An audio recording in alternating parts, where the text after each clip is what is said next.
Well, let's get some analysis now with Alexey Muraviev in Perth, Australia. He's an Associate Professor of National Security and Strategic Studies at Curtin University. Good to have you back with us, Professor. Now, these joint naval drills between Russia and China are happening not so far from Taiwan. It's also in the region nearing Japan. What message is China and indeed Russia trying to send by holding these exercises in that region? Well, first of all, it's a symbolic act of showing unity, especially unity in challenging the unilateralism of the United States in the Pacific region.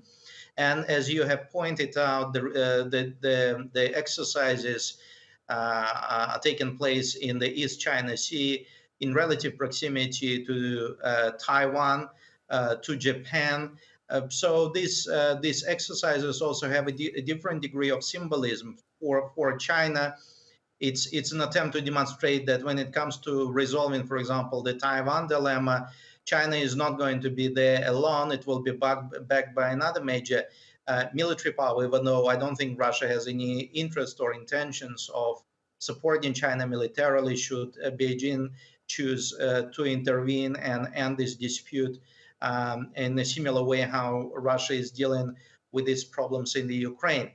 And also, on the other hand, both countries demonstrate their resolve towards Japan, given the fact that Japan is one of U.S. closest allies in the Pacific. Japan has outstanding territorial dispute with both Russia as well as China, and also Japan has problematic history with both Beijing and Moscow. So I think it's symbolic in many ways. On one hand, it's also demonstration of growing interoperability, growing awareness, growing confidence in operating in alliance like-minded environment. And here I'm talking about Russia and Beijing. So it's not just taking some sort of response actions, and I certainly would not be linking it to Zelensky visit because exercises like this take months to plan and prepare.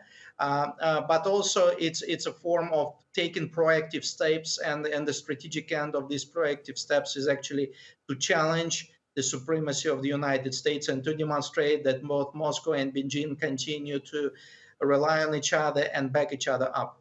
Now, we know China has declared a so-called no-limits friendship with Russia, and it has pointedly refused to criticize Moscow's attack on Ukraine, instead blaming the United States and NATO for provoking the Kremlin. So how important has Beijing's support been to Russia in terms of this conflict with Ukraine? Oh, really important, because it allowed, first of all, for Moscow not to worry about its eastern frontier. The Russians, after receiving backing from China, managed to redeploy a considerable chunk of their military forces that would normally be stationed in the vicinity of Sino-Russian border to Belarus and later on to Ukraine.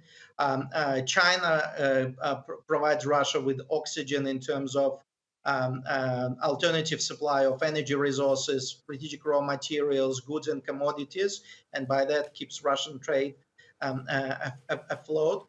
Beijing's political stance is really important because China, first of all, is a permanent member of the United Nations Security Council. So at worst, in terms of something to do with Russia, it will abstain any anti-Russian moves. At best, it would actually support it in one way or another.